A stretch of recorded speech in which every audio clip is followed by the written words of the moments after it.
ઉનાળો આવે એટલે ખેડૂતો માટે એક મોટી સમસ્યા ઊભી થઈ જાય.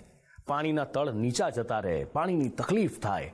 બોરવેલ હોય ખેતર કે વાડીમાં, પણ એ કાં તો સુકાઈ ગયો હોય અથવા તો પાણી ઓછું આવતું હોય.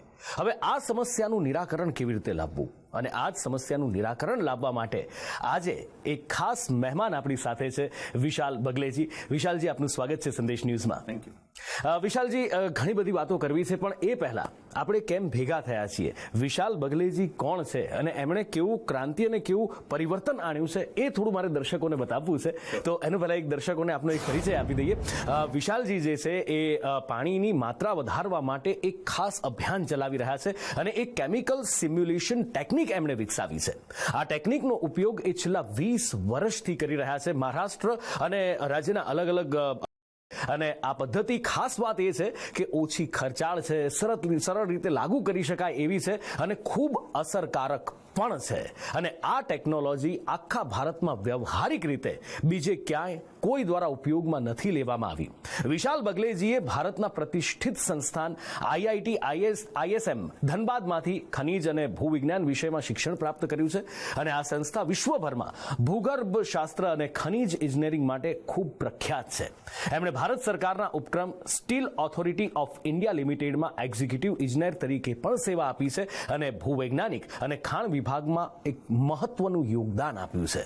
એમણે ભારત સરકારની science and engineering research board તરફથી પ્રતિષ્ઠિત ફેલોશિપ પણ પ્રાપ્ત કરી છે અને કેન્દ્રીય માર્ગ પરિવહન મંત્રી શ્રી નીતિન ગડકરીએ જાતે આ ટ્રીટમેન્ટની સમીક્ષા પણ કરી છે. અને વિશાલ બગલેજીને નવી ટેકનોલોજી જે એમણે વિકસાવી છે એમની પ્રશંસા પણ કરી છે. કેન્દ્રીય કૃષિ મંત્રાલય તથા જળશક્તિ મંત્રાલય દ્વારા પણ આ કાર્યક્રમની સરાહના કરવામાં આવી છે. અને આજે આપણા રાજ્યના પાણીની સમસ્યાના ઉકેલ માટે જ વિશાલભાઈ આપણી સાથે છે અને એમની સાથે જ આપણે ચર્ચા કરવી છે. અચ્છા વિશાલભાઈ, આજે ટેકનોલોજી તમે લઈને આવ્યા છો, આનું કદાચ પહેલા ગુજરાતમાં ભાગ્યે જ ક્યાંય નામ સંભળાયું હશે અથવા તો સાંભળ્યું હશે. શું છે આ ટેકનોલોજી? સૌથી પહેલા તો એ જાણવું છે આપની પાસે. केमिकल स्टिमुलेशन ट्रीटमेंट, ये तकनीक पहले से ही विश्व भर में, जहाँ पे ऑयल वेल है, जहाँ पे हम लोग पेट्रोलियम प्रोडक्ट जहाँ से हम निकालते हैं, तो वहाँ पे ये केमिकल स्टिमुलेशन ट्रीटमेंट हम पहले से यूज़ करते हैं. इसी टेक्निक को हमने कुछ अलग केमिकल्स, कुछ अलग ग्रेड्स बना के हमने इसको डेवलप किया है. और ये टेक्निक हम वाटर बोरवेल के लिए यूज़ करते हैं, जहाँ पे हम केमिकल्स डाल के बोरवेल में पानी बढ़ाते हैं. सिंपल प्रोसेस, एकदम बहुत ही सिंपल. कि हम लोग आप जैसे बताते कि हमारा बोरवेल इतना गहरा है, इस बोरवेल में ये दिक्कत है, इतना पानी आ रहा है, तो हम हमारे टीम भेजते हैं. टीम आके आपके यहाँ पे बोरवेल में केमिकल डालते हैं. केमिकल डालने के बाद आपको 2 दिन या 3 दिन बोरवेल बंद रखना होता है. हम आपको बताते हैं क्या करना है. उसके बाद 2 दिन के बाद तुरंत बोरवेल का पानी बढ़ना शुरू हो जाता है. तो काफ़ी सिंपल, सरल है और mainly scientific and technique based है. मतलब साइंस और विज्ञान और जो तंत्रज्ञान जो बोलते हैं तकनीक, उस पर आधारित ट्रीटमेंट है. तो कोई जादू या चमत्कार नहीं है. બિલકુલ, જાદુ ચમત્કાર સ્વાભાવિક રીતે, કારણ કે આપે આટલી બધી સિદ્ધિઓ પ્રાપ્ત કરેલી છે, આટલી ડિગ્રીઝ આપે મેળવેલી છે, એટલે સ્વાભાવિક છે એક વૈજ્ઞાનિક સિદ્ધાંત પર આ ટેકનોલોજી કામ કરે છે. પણ આ જે ટેકનોલોજી છે, મારે એ જાણવું છે કે આ ટ્રીટમેન્ટ, આ પાણી વધે કેવી રીતે? કારણ કે આ એક વસ્તુ બહુ આશ્ચર્યજનક લાગે કે કોઈ કેમિકલ નાખો અને પાણી વધી જાય, તો એ કેવી રીતે થાય ને એનો વૈજ્ઞાનિક સિદ્ધાંત શું છે? एक्चुअली होता ये है कि देखिए, पहले बोरवेल का पानी बढ़ता कैसे, इससे इम्पोर्टेंट ये है कि बोरवेल में पानी मिलता कैसे, ये समझना काफ़ी ज़रूरी है. मतलब बोरवेल में क्या सोर्स है, पानी कहाँ से आता है, ये जानना जरूरी है. उसके लिए हमें जियोलॉजी थोड़ा समझना जरूरी है. तो मैं एक थोड़ा बहुत आपको बताता हूँ. क्या होता है, हम जहाँ पे अभी खड़े हैं, जहाँ पे बैठे हैं, तो इसके नीचे एक 100-150 फुट जो होता है उसको सॉफ्ट जोन कहते हैं, जहाँ पे बरसात का पानी रुकता है. जनरली जो बरसात होती है, बरसात का पानी वहाँ पे जाके रुक जाता है और यही पानी फ्लो होके हमारे बोरवेल तक आता है और हम बोरवेल हमारा शुरू हो जाता है. इसको हम कहते हैं वाटर टेबल. ये है कोई प्राइमरी सोर्स. और ये क्या होता है, मतलब जैसे हर साल जून जुलाई में बरसात होती है, ये वाटर टेबल रिचार्ज होता है. रिचार्ज होने के बाद ये पानी बोरवेल की तरफ आता है और बोरवेल शुरू हो जाता है. जैसे ही दिसंबर, जनवरी, फरवरी आता है, जैसे ही मतलब समर सीजन शुरू हो जाता है, तो ये पानी वाटर टेबल का खत्म हो जाता है और बोरवेल बंद पड़ना शुरू हो जाता है, बोरवेल सूख जाते हैं. हम जो कहते हैं ना कि जमीन में पानी खत्म हो गया, तो ये कौन सा पानी है? तो यही पानी ऊपर का वाटर टेबल का पानी खत्म हो जाता है. तो यही एक प्राइमरी सोर्स है पानी का. बिल्कुल नहीं. इसके नीचे जो होता है 100-150 फीट के नीचे, उसको एक्चुअली ग्राउंड वाटर या जियोलॉजिकल वाटर कहते हैं। अब ये कहाँ पे मिलता है? ये होता है कि एक्वाफर में मिलता है। क्या होता है एक्वाफर? तो सिंपल सी बात ये है कि नीचे जो जमीन है, हार्ड रॉक 100-150 फीट के नीचे जो हार्ड रॉक जो लगता है, कभी कभी बेसाल्ट होता है, कई जगह पे ग्रेनाइट होता है, तो इसमें कुछ नेचुरल फ्रैक्चर्स होते हैं जिसमें पानी होता है, इसको हम कहते हैं एक्वाफर। अब यहाँ पे पानी कैसे मिलता है ये समझना काफी आसान है। हर साल जो बरसात होती है, जैसे मैंने कहा कि हर साल बरसात होने के बाद पानी जो है वो 100 से 150 फीट तक आके रुक जाता है। उसमें से 10%, 20%, 30% पानी जो है उससे भी नीचे जाके ये नीचे जो फ्रैक्चर्स है, जो इसको हम एक्वाफर कहते हैं, वहां पे जाके रुक जाते हैं। अब सोचिए, हजारों सालों से बरसात होती आ रही है, हर साल जो बरसात होती है, हर साल थोड़ा थोड़ा पानी जाके ये नीचे जाके एक्वाफर में रुका हुआ है।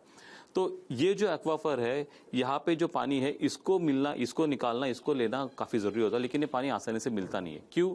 क्योंकि समझ सकते हैं कि इतने सालों से पानी वहां पे है, तो उस पानी के अगल बगल जो भी रॉक है, जो खड़क है, तो उससे कुछ सिल्ट, सॉल्ट, मिनरल, मतलब नमक हो या फिर मिट्टी की बारीक परतें हो या फिर ऑक्साइड, सल्फाइड जो खनिज होते हैं, तो वो आके रुक जाते हैं और ये पानी आसानी से मिलता नहीं है। मतलब ये ब्लॉक्ड होते हैं नीचे के एक्वाफर, नीचे जो पानी के नस्से या फिर जलधारा जो कहते हैं, ये ब्लॉक्ड होते हैं। तो इनको क्लियर करना बहुत जरूरी है। हम लोग क्या करते हैं, गड्ढा ले लिया, खत्म हो गया।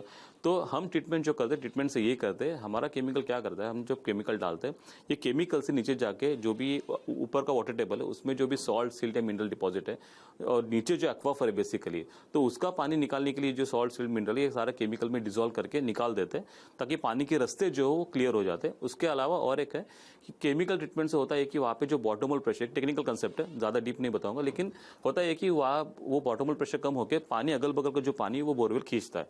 मतलब एक तो रास्ते क्लियर करना है और दूसरी बात उस पानी को अपने बोरवेल की तरफ खींचना है। तो ये इसकी वजह से बोरवेल में पानी बढ़ता है।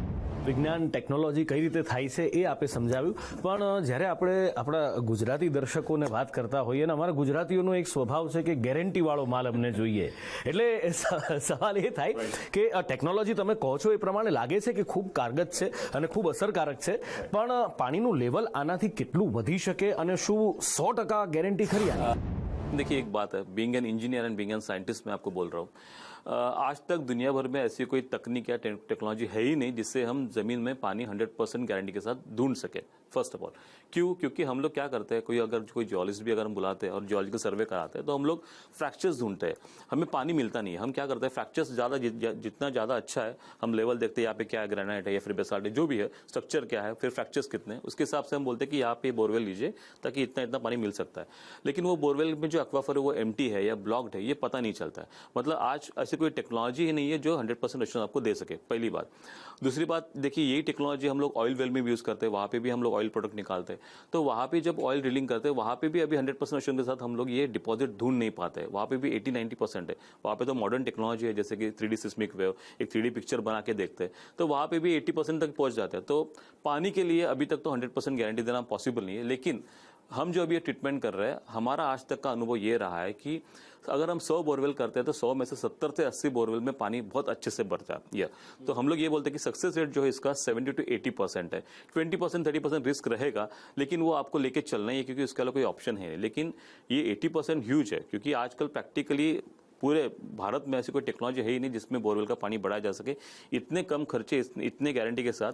और जो मैं 70-80% बोल रहा हूँ, उसमें भी क्या होता है, कोई बोरवेल 5 मिनट चल रहा है, 10 मिनट चल रहा है, वो लिटरली 5 मिनट से 2 घंटा, 3 घंटा, 5-5 कोई बोरवेल 8-8 घंटे भी चलते हैं। कोई ऐसे बोरवेल जो बंद पड़ गए तो अभी पूरे चालू हो गए, 3-4 साल पानी अच्छा दिया, लेकिन अचानक से बंद हो गया, ट्रीटमेंट करने के बाद तुरंत वो बोरवेल शुरू हो जाता है। तो 70-80% भी बहुत अच्छा है, और इसके अलावा कोई ऑप्शन है नहीं। तो मेरा कहना है कि 100% के पीछे भागते हुए हमें 70-80% का भी रिस्क लेना चाहिए, क्योंकि नया बोर लेना है तो खर्चा पता है, हमें 1-1 लाख रुपए खर्चा है, उसके बाद भी गारंटी क्या है, बिल्कुल नहीं है। तो हम ये बोलते हैं कि यार इसको समझिए, इसको टेक्निकली हम आपको बता रहे हैं, इसको समझिए और इस हिसाब से करवा लीजिए, तो इसको डेफिनेटली बेनिफिट रहेगा।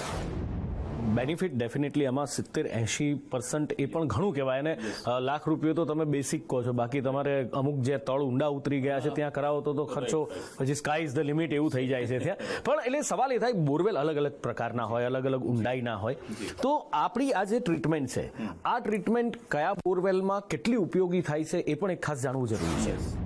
हर एक प्रकार के बोरवेल में हम ये ट्रीटमेंट कर सकते हैं, जैसे कि नया बोरवेल है या पुराना बोरवेल है, हर एक प्रकार में हम ये कर सकते हैं। दिक्कत क्या होती है लेकिन यहाँ पे ये करते वक्त हमें जो पुराने टेक्निक्स थे जैसे कि हाइड्रोफ्रैक्चरिंग या फिर कोई और टेक्निक्स थे, तो वहाँ पे पंप निकालना, मोटर निकालना, तो किसान काफी परेशान हो जाता है, यार ये सब कौन करेगा, इसमें खर्चा डालो फिर ट्रीटमेंट करो, बोरवेल को नुकसान भी हो जाता है।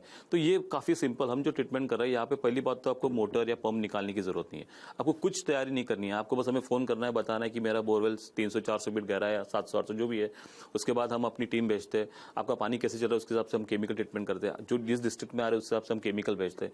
तो ट्रीटमेंट करते हो तो आपको कोई भी मतलब प्री जो होता है मतलब तैयारी वो कुछ करना जरूरी नहीं है। और हर प्रकार के, अगर आप नया बोरवेल 2 दिन पहले लिया हुआ है या फिर आपका बोरवेल 30-40 साल पुराना है, तो हर प्रकार के बोरवेल में कर सकते हैं। आपके अपार्टमेंट में घर में बोरवेल है वहाँ पे कर सकते हैं, मतलब खेती हो या फिर अपार्टमेंट में हो, जहाँ पे भी हो ये बोरवेल हम कर सकते हैं ट्रीटमेंट।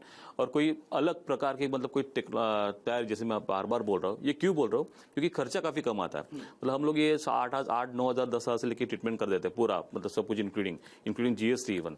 तो इतना कम खर्चा में हम आपको बोरवेल रिवाइव करके दे रहे हैं, तो ये काफी अच्छी टेक्निक है। तो इसलिए ऐसे कोई ये नहीं है कि कोई स्पेशल बोरवेल केस हो, कुछ हो, कोई भी प्रकार बंद पड़ गया है, 2 साल से यूज नहीं किया है, आपका चल रहा है, कम पानी आ रहा है, या फिर चल रहा था अचानक बंद पड़ गया है, जिस भी प्रकार का नया पुराना हर एक प्रकार के बोरवेल में हम ये ट्रीटमेंट कर पाते हैं। ઓકે, એટલે જે નવો બોરવેલ કરો એમાં જે બેસિક ખર્ચ આવે એના પણ લગભગ 8 થી 10% ખર્ચમાં જ આ પાછું રિચાર્જ થઈ જાય બોરવેલ। ऑब्वियसली, तो नया बोरवेल तो लेना है तो हमें लगभग 40-50 हज़ार तो नया बोरवेल बस डिग करने में जाता है। उसके अलावा मोटर, पंप, ये अलग से कॉस्टिंग हो गया। पाइप हम लोग सारा कुछ मिला के ही आपको 8,000-9,000 में पूरा ट्रीटमेंट करके जा रहे हैं, जिसमें 2 दिन बाद आपको पानी बढ़ जाता है। तो काफी बढ़िया। हाँ, तो मेन ये है कि सबसे आसान पहली बात, आपको कुछ करना नहीं है, और इफेक्टिवनेस काफी अच्छा है कंपेयर टू कॉस्ट काफी कम है। तो आपको कुछ करना नहीं है, अच्छे कॉस्ट में आपको तुरंत रिजल्ट मिला, तो इससे बेहतर कुछ नहीं हो सकता। क्योंकि अगर आप नया भी बोर लेते हो, चलो मान के चलिए आपको ये रिस्क नहीं लेना है 20%, और आप नया बोर लेते हो तो आपकी कोई गारंटी नहीं है, पानी नहीं आएगा नहीं है, किसी गारंटी नहीं है। अगर पानी नहीं आता है तो क्या करेंगे, कोई ऑप्शन नहीं है, फिर यही आना है। तो हम लोग बोलते हैं कि बेसिकली ये सारे टेक्निकली, पहले टेक्निकलिटी समझिए, जियोलॉजी क्या होता है, ये लोग क्या बता रहे हैं, फिर आप यकीन करके इस ट्रीटमेंट करवा सकते हैं। બીજો એક સવાલ એ પણ થાય કે જ્યારે આપણે કેમિકલ ટેકનોલોજીથી કરીએ છીએ તો આ કેમિકલ ક્યાંક સોઇલ માટે, જમીન માટે કે ભૂગર્ભ માટે કે સ્વાસ્થ્ય માટે હાનિકારક તો નથી? बिल्कुल नहीं है। ये काफी अच्छा सवाल है, क्योंकि एक ये होता है कि हम लोग केमिकल डाल रहे हैं, तो ये पानी हम लोग घर में यूज करते हैं या फिर फसलों के लिए यूज करते हैं, तो इसमें कोई नुकसान हो सकता है। तो बिल्कुल नहीं, ऐसा कुछ नहीं होगा, क्योंकि ये पानी जो केमिकल डालते हैं फर्स्ट ऑफ ऑल तो ये काफी पॉइजनस, ऐसा कुछ होता नहीं है। ऐसे भी कुछ केमिकल्स है जो पॉइजनस और इफेक्टिव है, लेकिन हम वो इस्तेमाल नहीं करते। हम जो जियोलॉजिकली सुटेबल रहेगा वो केमिकल, और उसके अलावा हम आपको बोलते हैं कि ये ट्रीटमेंट करने के बाद 48 घंटे आपको बोरवेल बंद रखना है, उसके बाद पानी निकालना है। वो पानी जो आएगा पहले 3-4 दिन आपको बस खेतों में फसलों को चलेगा, पीना नहीं है, उसको इस्तेमाल नहीं करना है। आप फसलों में आसानी से छोड़ सकते हैं उसको, कोई फसलों को मतलब खेती को बिल्कुल भी कोई नुकसान होता नहीं है। और 4-5 दिन बाद ये पानी अगर आप पीते भी हो तो भी आपको कोई नुकसान नहीं है। इस पानी में क्या होता है, जब ट्रीटमेंट के बाद जो पानी ऊपर आता है थोड़ा केमिकल का अंश होता है, उसके अलावा हेवी मिनरल्स, सॉल्ट्स होते हैं जो हमको पचेंगे नहीं, मतलब हो सकता है हमें उल्टी हो, जुलाब हो, मतलब ये हो सकता है, लेकिन उसके अलावा कुछ प्रॉब्लम नहीं। लेकिन फिर भी प्रिकॉशनरी मेजर हम क्या करते हैं, 4 दिन आपको ये पानी इस्तेमाल नहीं करना, आप छोड़ सकते हो खेती में, तो आपको तो मेन खेती में पानी चाहिए, वो आप दे रहे हो तो आपको कोई नुकसान है नहीं। बस आपको 4 दिन इस्तेमाल नहीं करना, 4 दिन के बाद ये पानी पूरा सेफ है। और इसके हमने टेस्टिंग करवाई है, मतलब ट्रीटमेंट करने से पहले ऑब्वियसली जब हम करते हैं, और हर 6 महीने बाद भी जब कभी होता है, तो ट्रीटमेंट करने के बाद 4 दिन बाद उस पानी को हम टेस्ट करते देखते हैं, जो बिफोर था वही क्वालिटी आपको आफ्टर भी मिलती है, मतलब कोई केमिकल या फिर किसी का उसमें प्रॉब्लम नहीं होता है। और दूसरी बात ये भी है कि बहुत से लोग का ये भी एक इशू रहता है कि हार्डनेस जो बोलते हैं, पानी हार्ड है, तो ट्रीटमेंट के बाद हमने काफी देखा है कि पानी का टीडीएस काफी कम होता है, हार्डनेस कम होता है। तो कुछ महीने ये पानी अच्छा भी रहता है, पिछले मुकाबले इसकी क्वालिटी और इंप्रूव होती है, तो कोई नुकसान बिल्कुल नहीं है। जियोलॉजी को तो बिल्कुल नहीं है। वैसे भी देखिए, नया बोर लेना है तो हम क्या करते हैं, आजकल किसान क्या करते हैं, एक बोर ले लिया, पानी नहीं आ रहा, चलो दूसरा बोर मार देते हैं, और तीसरा मार देता है, ड्राई चला गया, छोड़ दिया। तो ये तो हम लोग पॉल्यूशन कर रहे हैं जमीन का। तो ये तो हम तो बता रहे नया बोर मत लीजिए, पुराने को रिवाइवल कीजिए, पुराने में से पानी मिल रहा है, तो हम उल्टा इन्वायरमेंटली इसको सेफ बोल रहे हैं, मतलब ये इन्वायरमेंट को बचा रहा है, तो ये ऐसे नुकसान बिल्कुल नहीं रहता। એટલી બધી ડિટેલ ને આ બધું જાણ્યા પછી સવાલ એ થાય વિશાલભાઈ કે કઈ રીતે આનો તમને વિચાર આવ્યો, તો આની શરૂઆત કેવી રીતે તમે કરી હતી અને પડકારો કેટલા આમાં તમે સામનો કર્યો હતો અને પછી આટલા જઈને તમે સફળ થયા? इम्पोर्टेंट तो वही है कि देखिए, ये सारी बातें मुझे किसान को समझानी है। होता क्या है कि उनके दिमाग में एक ही बात चल रही होती है कि नहीं मुझे पानी चाहिए, आप ट्रीटमेंट कर रहे हो, मैं इतना आपको पैसा दे रहा हूँ तो मुझे पानी चाहिए। मैं उनको समझाता हूँ देखिए कि क्या होता है। देखिए मैं आपको एक एग्जांपल देता हूँ, एक इमेज आपको डिस्प्ले हो रही होगी, तो मैं बता रहा हूँ कि 2 बोरवेल है यहाँ पे, एक लेफ्ट साइड में एक बोरवेल, एक राइट साइड में एक बोरवेल है। अब लेफ्ट साइड का बोरवेल देखिए यहाँ पे जो है, यहाँ पे पानी की जलधारा या एक्वाफर ये दिखाई दे रही है, लेकिन ये उस बोरवेल जो हमने 6.5 इंच, 4.5 इंच, 8.5 इंच जो बोरवेल लिया हुआ है, जो होल लिया है, उसके अगल बगल में जो जमीन है वहां से ये पानी की नसें उस बोरवेल तक नहीं पहुंच रही है, दूर है। यहाँ पे अगर हम केमिकल ट्रीटमेंट करते हैं तो इस बोरवेल में कोई फायदा होता नहीं है, क्योंकि केमिकल को जाने के लिए रास्ता ही नहीं है वहां पे। तो इसको हम कहते हैं ये जियोलॉजिकली फॉल्ट लोकेशन में मारा गया है, इसकी जगह गलत है, तो यहाँ पे पानी नहीं मिलेगा। अब दूसरा बोरवेल हम देख पा रहे हैं जो राइट साइड में है, इसमें भी क्या है, इसमें भी ये पानी नहीं है इस बोरवेल में। इसमें भी आप देख रहे हैं जलधारा जो है वो जो आपका बोरवेल है वहां तक पहुंच चुके हैं, लेकिन ये ब्लॉक्ड है। आपको दिखाई देगा ब्राउन कलर में एक ब्लॉकेज जैसे और फिर ब्लू कलर में पानी है। तो ये होता क्या है, जब हम लोग केमिकल डालते हैं तो यहाँ पे रास्ता है, तो वो सारा ब्लॉकेजेस निकाल के वो पानी जो है फिर बोर में आना शुरू हो जाता है। तो 70-80% केसेस ये ऐसे होते हैं। तो ये अब सब कुछ हम समझ जाते हैं। तो यही कहना है कि ये सारी चीजें टेक्निकली उनको समझाना थोड़ा मुश्किल है, यही एक दिक्कत है। अगर वो समझ जाते तो काफी अच्छा है, तो इम्प्रूवमेंट तो डेफिनेटली होगा फिर। બિલકુલ ઇમ્પ્રુવમેન્ટ થશે અને અમુક પડકારો તો સ્વાભાવિક છે કે જીવન જો સરળ હોય તો એ સરળ નથી રહેતું, પણ એટલે મજા નથી આવતી, પણ આ પડકારોનો જે સામનો કરી અને તમે અત્યારે આગળ વધ્યા છો, ખેડૂતો માટે આટલું કામ કરી રહ્યા છો અને એની તમને સરાહના પણ મળી છે, પ્રશંસા પણ મળી છે।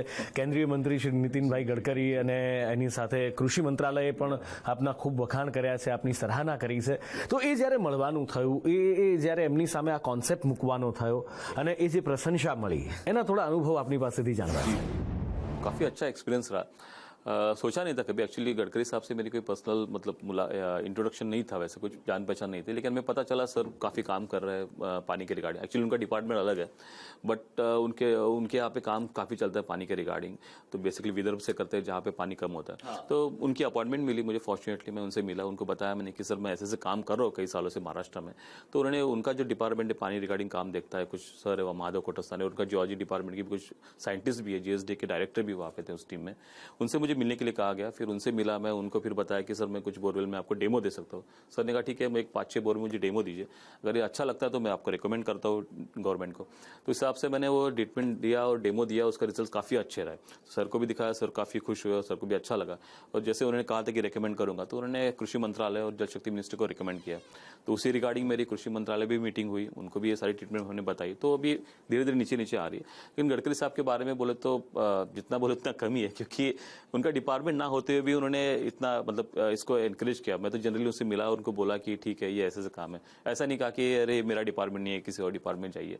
तो काफ़ी अच्छा रहा वो एक्सपीरियंस। अभी भी मैं 4-5 महीने बाद कभी उनसे मिलता हूँ, बताता हूँ सर ये अभी ये चल रहा है, तो पूछते क्या अभी कहाँ तक आया, मतलब कौन से आप राज्य में कर रहे हो, कौन से डिस्ट्रिक्ट में कर रहे हो और कैसे बढ़ा रहे हो इस काम को, कितना फ़ायदा हो रहा है। तो काफ़ी रुचि लेते हैं, तो इसलिए अच्छा लगता है। एक जनरल साइंटिस्ट या जनरल इंजीनियर के बगैर उनका जो सपोर्ट रहता है वो काफ़ी अच्छा है।